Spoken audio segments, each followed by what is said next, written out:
Ay, masipag nagbay po sa ating lahat. So, share kasi masipag sa nagtatanong sa akin dito, Kuya Chris, pwede ba ang bank account ng aking wife ang gagamitin po for payout method dito sa pag-set up dito sa mga tools kay Facebook?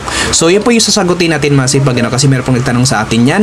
Ito si Sir Sikel. Shoutout to Sir Sikel. So, supportan nyo po si Sir Sikel masipag, magsuportahan po ang bawat isa dito po sa comment section. Bawat may nagtatanong, nagpapa-shoutout, suportahan po dapat dyan sa baba sa comment section po masipag. So, ito po yung tanong sa atin ni Sir Sikel po masipag, Tanong ko lang po, pwede po ba na kahit akin yung Facebook account pero sa asawa ko nilagay lahat ng info for payouts?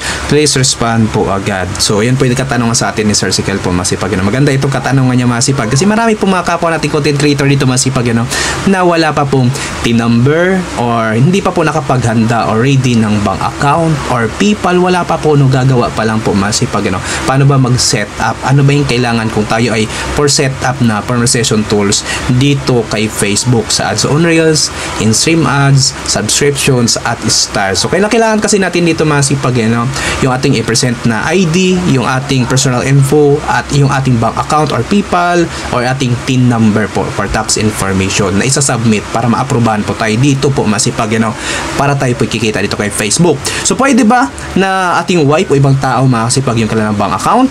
So, tanungin po natin dito si Facebook. Ito po yung katasagutan masipag.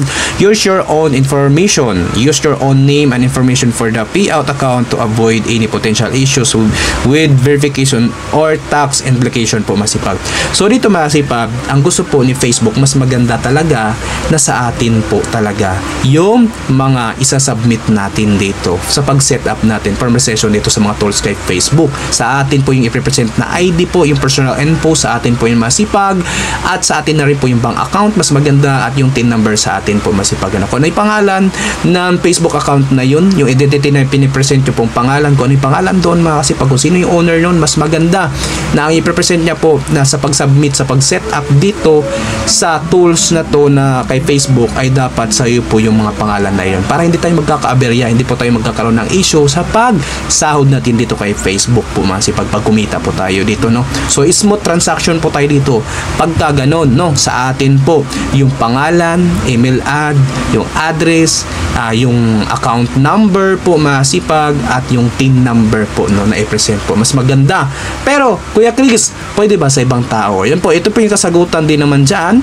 Join account. If you and your wife have a joint bank account, you can use that account as the payout account for your Facebook page. So, pwede naman po masipag, authorized user, yun na nga, is your wife is an authorized user on your bank account, you can use her information to receive payments po masipag, So, pwede naman po power of attorney. If you have a power of attorney that grants your wife authority to manage your financial affairs, you can use her information for the payout account. Pwede naman po makasipag, So, pero para smooth lang po yung transaction po masipag, mas maganda na sa inyo po lahat. Kung sino po yung kumikita, sino yung nagtatrabaho, siya po dapat ang babawasan.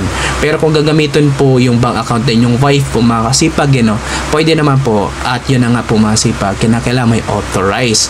So, ano ba yung mas magandang dapat gawin, Kuya Chris? Ang advice ko po talaga dito masipag, mas maganda po talaga masipag na meron tayong sariling TIN number and masipag, bank account or PayPal po masipag. Kasi alam ko dito yung mga baguhan, hindi pa po nakapaghanda, hindi pa po ready, hindi nila alam kung ano may mga kailangan or requirements dito para makapag-payout tayo kay Facebook. So, dito masipag, yung mga i-represent nyo pong ID, So, kung anong ID yan, so dapat po masipag, yan po isa-submit nyo po pag once mag-set up po kayo sa mga tools, kung kayo na-imbitahan for session na po dito sa mga tools kay Facebook. Mas maganda, para hindi po tayo magka-aberya talaga dito, Kasi kung ano yung pangalan ng Facebook account, yung identity doon na i-represent nyo pong pangalan, mas maganda, na same halos ito lahat. Yung i-present nyo pong ID, personal info, sa'yo din po, yung bank account ay sa'yo din po, at yung TIN number sa for tax information, sa'yo din po. Pag once tayo po ay mag-submit na nito, dahil mag-a-appear na po yung ating pangalan, true name po dapat lahat masipag, mga legit dapat mo masipag, authentic ka dapat.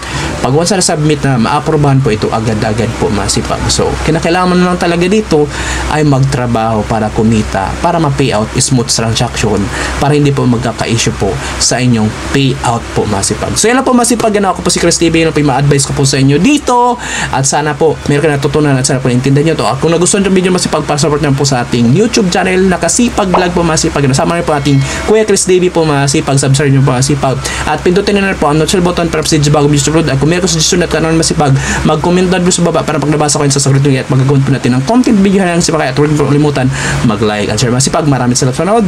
Have a nice day and God is all.